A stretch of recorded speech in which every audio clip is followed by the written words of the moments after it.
In this case, the law has taken action. A lawsuit is being filed against Harry in secret by Buckingham Palace due to his lies in the new documentary. Howdy, pals. Hello.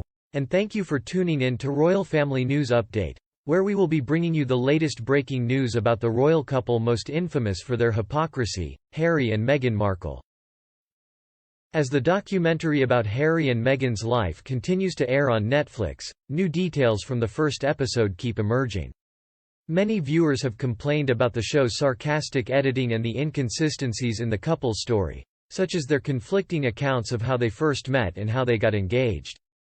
The claims made by the Duke and Duchess of Sussex during their time in the royal household have been slammed as lies by those who served in the royal court in the past. Here are the newest claims. The Duke of Sussex frequently expressed his displeasure at being photographed and likened his attempts to avoid them to a hunter against prey struggle. He claimed he was being harassed as a compilation of footage showing him surrounded by photographers at night filled the screen. But in reality, Prince Harry is said to have posed for photos at night to help promote a nightclub owned by a close friend of his. A friend of his said to The Sun that he agreed to be photographed as he left the public nightclub in Chelsea, which is co-owned by his pal Guy Pelly. Mr. Pelly knew that if a picture of Harry was taken inside the club, it would get a lot of publicity. One insider claims that Harry started going to the club regularly sometime in the fall of 2010. Surprisingly, Harry could be convinced to go by his friend Guy Pelly. Whenever possible, Pelly would use the back door. It was his bright idea to keep bothering him at the door. The club took off after a picture of Harry was released. Meghan claims that she was advised by Kensington Palace employees against inviting Ashley Hale, the niece of her estranged half-sister Samantha Markle, to her 2018 wedding. When asked about her estranged half-sister, she responded, "How can we explain that this half-sister isn't invited to the wedding, but that the half-kid sisters are? The consensus at the time was that we should not have Ashley at our wedding, so we listened to that advice." As an immigration lawyer, Ashley is disappointed with the show's ending.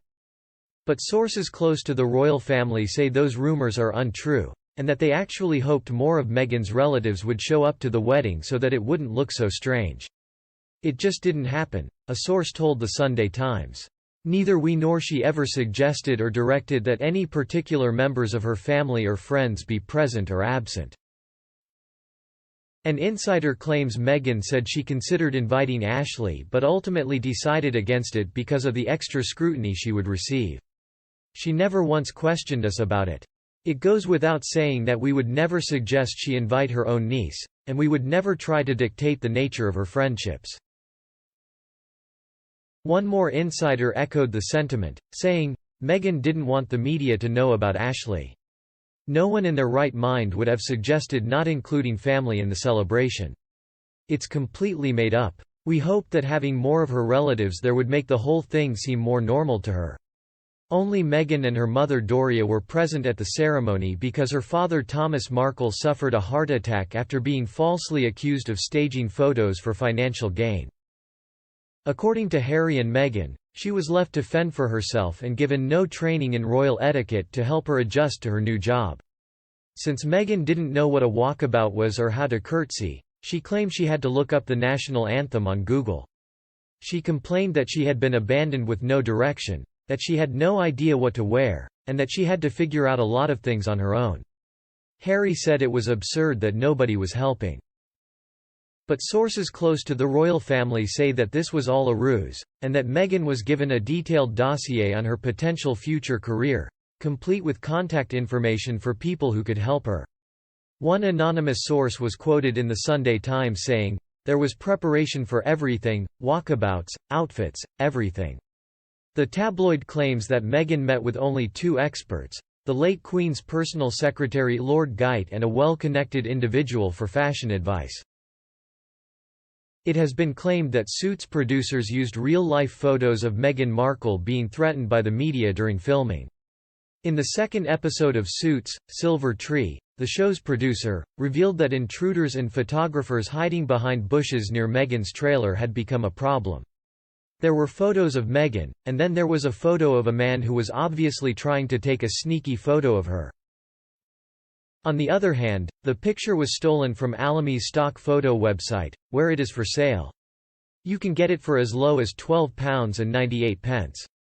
The most recent image in a series that has been misrepresented appears to be this one. The Duke of Sussex revealed to the public that he had to get his grandmother's approval before proposing to his then-girlfriend in the United Kingdom. Harry continued by explaining the setting of his marriage proposal, saying that he and Meghan were eating a chicken that she had cooked at Nottingham Cottage on the grounds of Kensington Palace. He says in episode 2, "I wanted to do it sooner, but I couldn't do it outside the UK because I needed to get my grandmother's permission. It was somewhat revealing when she said, 'I opened a bottle of champagne while you were preparing the chicken. You are not a champagne drinker. Where do we stand and why?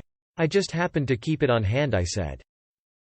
The engagement of her dearly adored grandson to the American actress was sanctioned by the late Queen. In an official letter, Her Majesty declared her approval of a marriage between her most dearly beloved grandson Prince Henry Charles Albert David of Wales and Rachel Meghan Markle.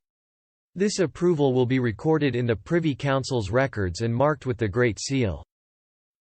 While it was suggested that Prince Harry couldn't propose to Kate Middleton while they were in Africa, this theory has been refuted. Prince William will one day rule as king. William reflected on the emotional moment he proposed to Kate in 2019. And he went on to say, "Africa has a special place in my heart. Dad brought my brother and I there after Mom passed away. And Kenya was the only place that came to mind when thinking of where to propose to Catherine."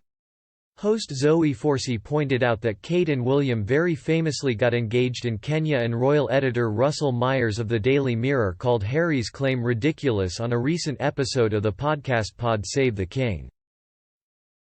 To what extent do you think Harry and Meghan Markle lied in the new documentary? What do you think? Share your ideas in the comments. This video was made with the intention of being useful, and we certainly hope that it has been. If you enjoy the content, please subscribe to the channel, like the video, and share it with your friends. Your time in viewing this newsletter is greatly appreciated. Please join us again for future broadcasts. Goodbye.